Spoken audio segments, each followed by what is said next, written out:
About 28 or 29 years ago, when I was an undergraduate at Southern Miss, we had the Instrumental Conductors Conference, and Dr. George Naff came and conducted a band and did some stuff while he was there, and it was magical. I'd never seen it done before. I'd particularly never seen it done with a band with wind instruments, and I just sat there in awe of the sounds he got from the students and truly the magic he was making with them. And Dr. Naff and I struck up a friendship that long ago and we've stayed in touch with each other all these years. And we talked, I guess a year ago, Dr. Naff, about doing a project together with this Making Music Beautiful. And when I say together, I just let him work with my band, so it's not really together because he's doing everything. But let me tell you, you are in for a treat because the sounds he gets from these band students are just unbelievable. It is gorgeous.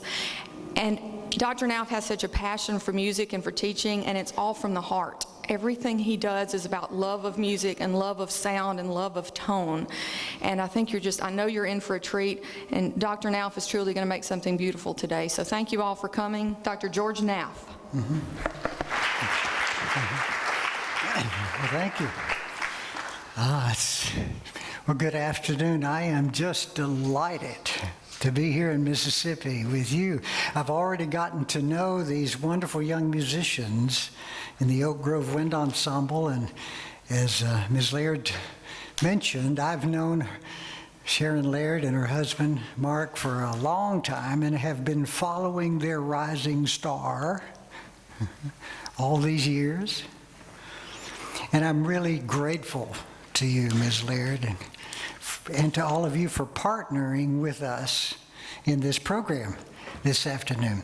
This Making Music Beautiful program is an instrumental method that uses adaptations of vocal techniques, primarily those of Zoltan Kodály.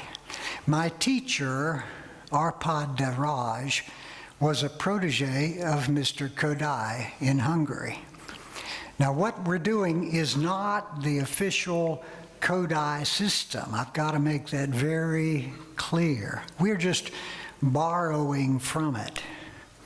But like the Kodály system, we're using a number of different kinesthetic aids, especially the hand signs that were developed by John Kerwin, you remember, back in the 19th century. I suspect several of you know the hand signs. Some of you may even use them with your groups. Let me run them by you real quickly. Y'all sing with me. Take your hand, do what I do. Just mirror what I'm doing with my hand and sing do, re, mi, fa, sol, la, ti, do, sing do, do, do, re, mi. Raise your eyebrows.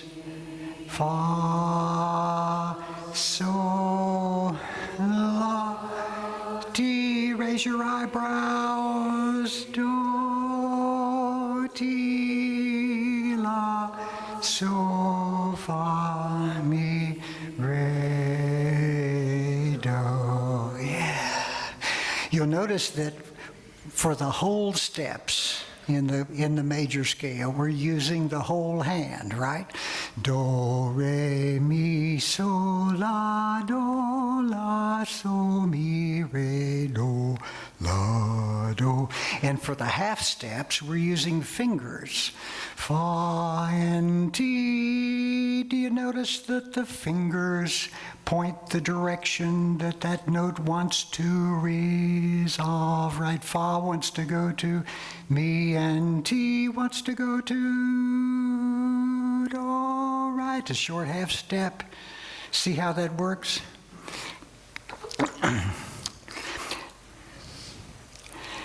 Do you remember this tritone? You remember music theory? This fa-ti, can you hear it? You see fa-ti wants to go to mi-do. Can you feel that energy in that?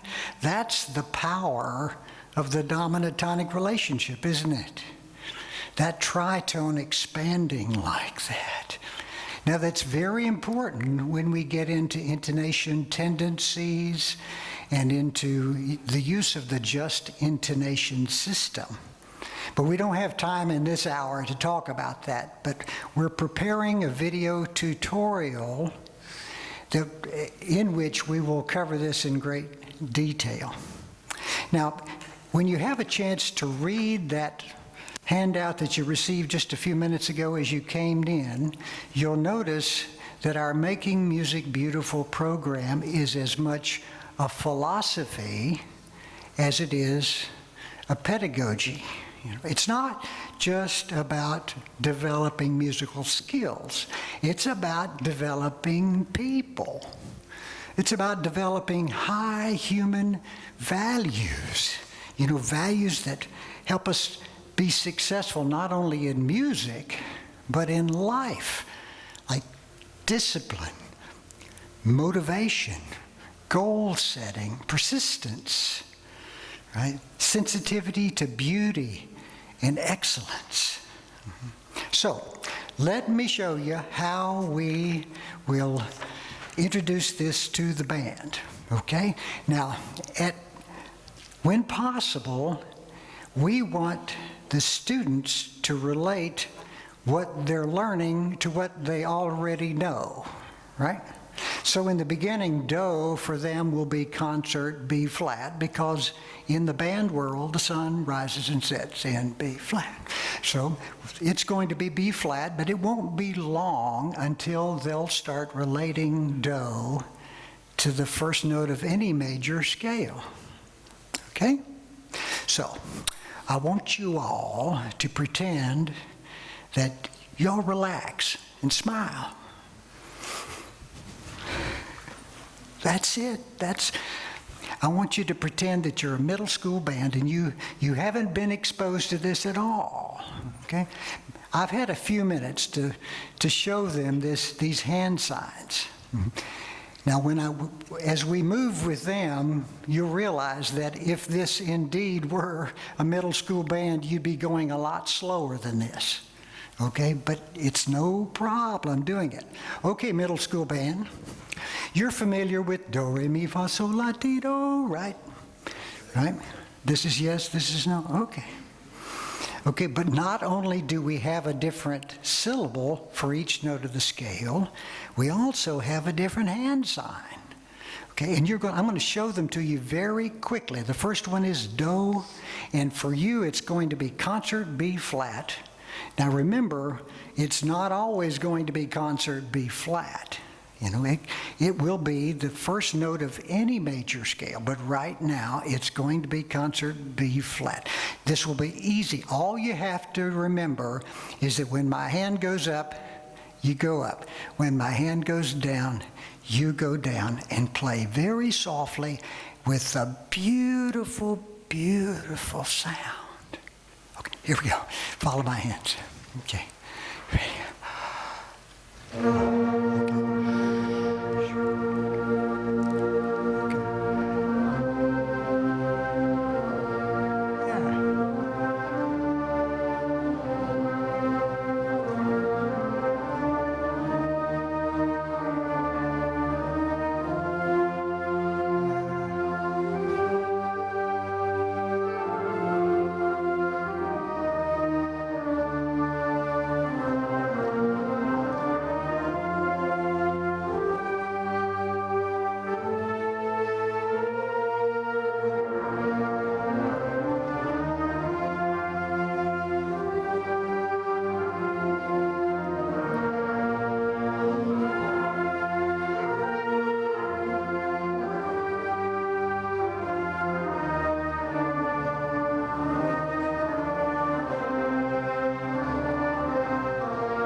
Okay, let's play some wonderful tune. How about Twinkle, Twinkle or something like that? Let's play some more. Ready?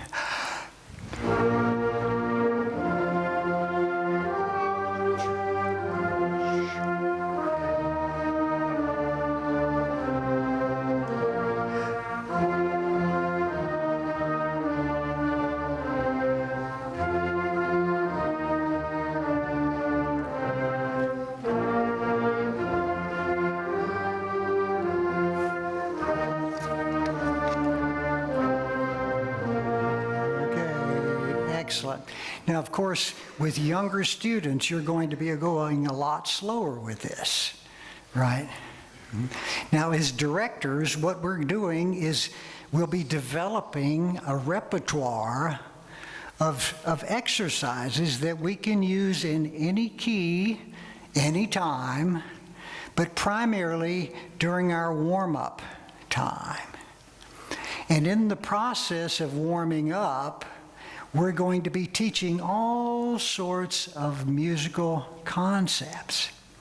Here's a little secret. In the beginning, we're not going to explain them. We're just going to show them and let them play them. And as they do, as they experience them, then we'll explain what they're already doing. It's a great way to learn. Okay, I'd like to divide the band in half. Okay, the top half of the section follow this hand. Right? The bottom half of the section follow this hand. Now, it doesn't have to be exactly in the middle. Okay, horns, if you'll follow this hand. Tubas, this hand. Bassoon, this hand. Bass clarinet, contrabass clarinet, this hand. Bari sax, this hand. Of course, double bass, this hand. Okay, who's following this hand? Okay, the top half of the section, right? Who's following this hand? Yeah, tubas, horns. Okay, the low reeds, outstanding. Okay, yawn in the air and play with the most beautiful sound you can make. Here we go.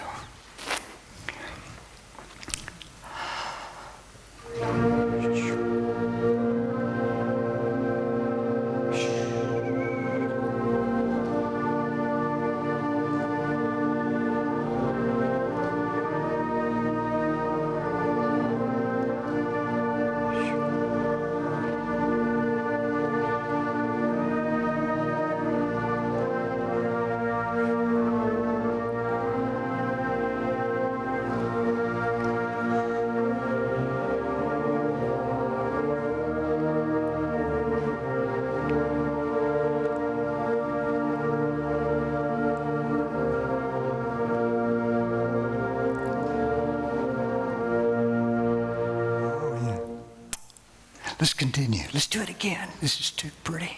Ready?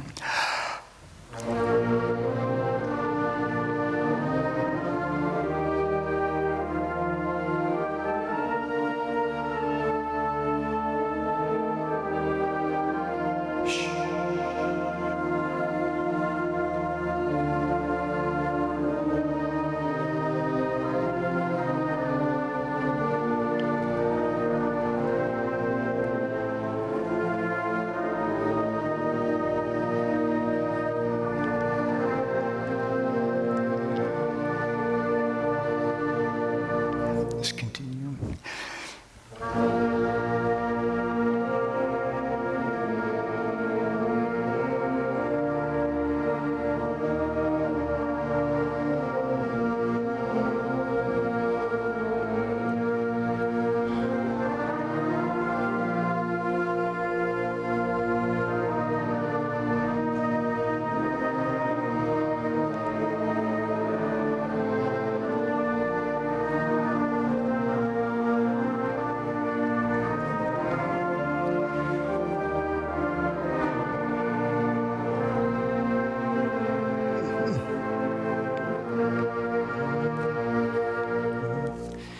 Ladies and gentlemen, is there any doubt where do is? Everybody sing do. Sing re. And so sing do.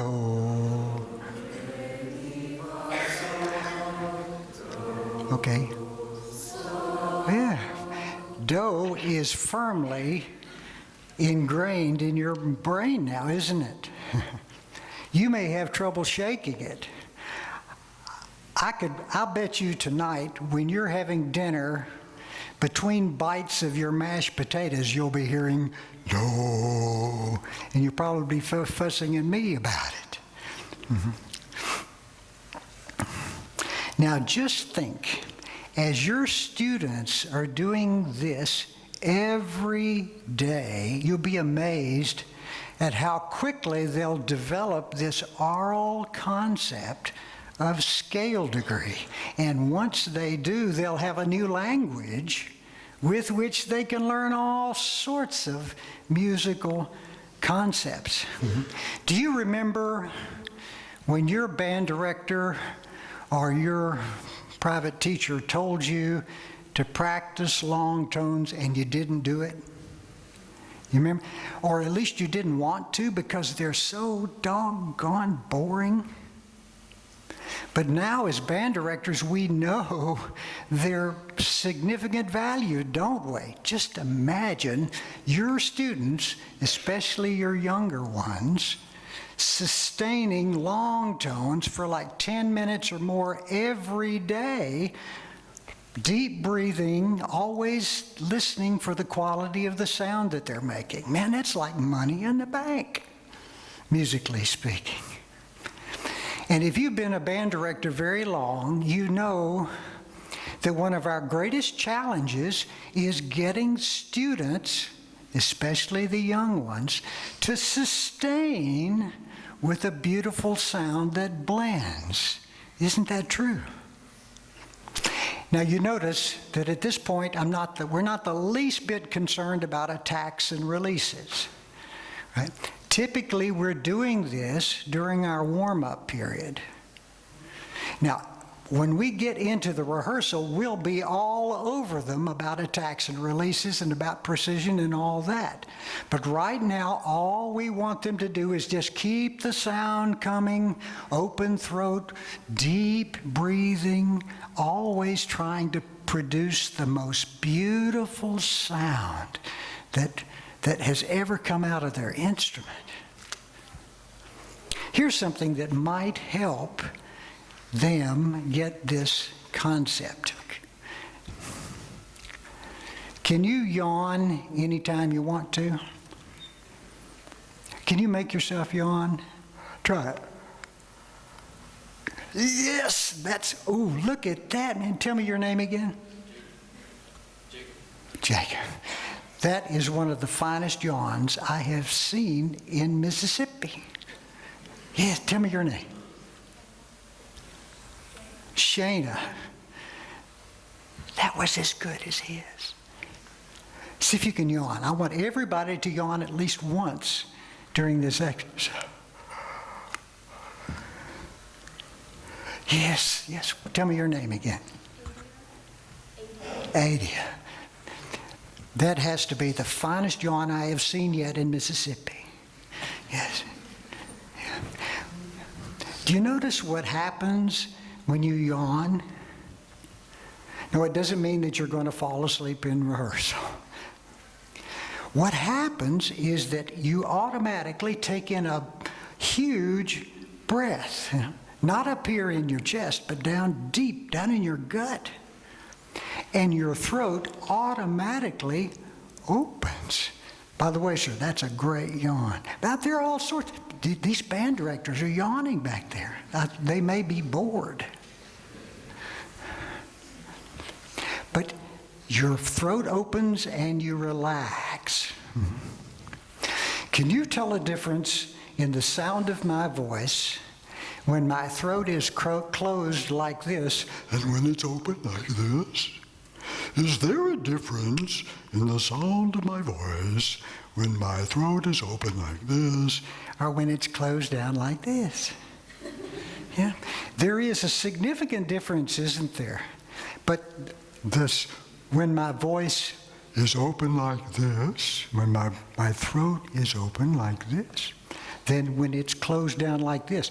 Now remember, not only is there a difference in the speaking voice, there's also a difference in the singing voice and in the playing voice. So let's do this again, okay? And here's what I want you to do this time. You'll be following my hands, okay? Good yawn. Oh, that's wonderful. Yeah. You'll be following my hands, and here's what I want to see you do. You're keeping the sound coming in. It's absolutely beautiful. And you're playing along, following my hands, and it comes time to breathe. Here's what I want to watch you do. Good go. You stop, and you'll go.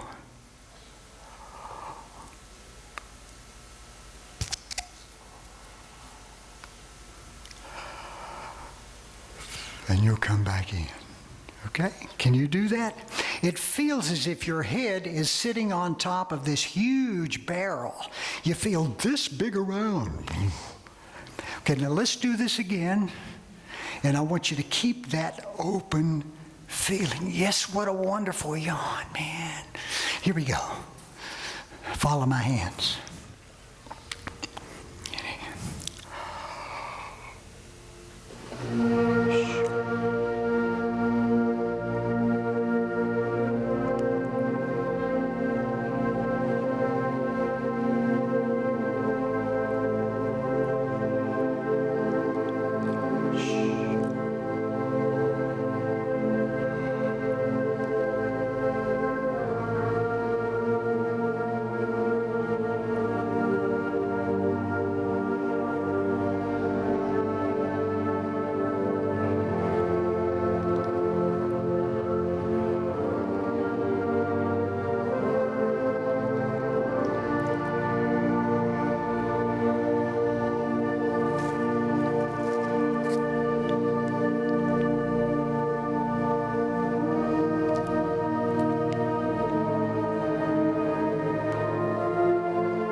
So nice.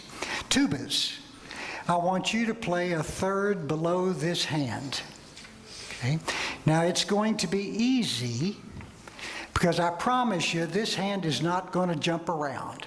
It's going to move up one note at a time or down one note at a time. Okay? So all you have to do is get the first note, which is concert B flat. Then you just follow the direction. Okay, here we go. Same thing. Two hands. We're going to start on do, re, mi, okay?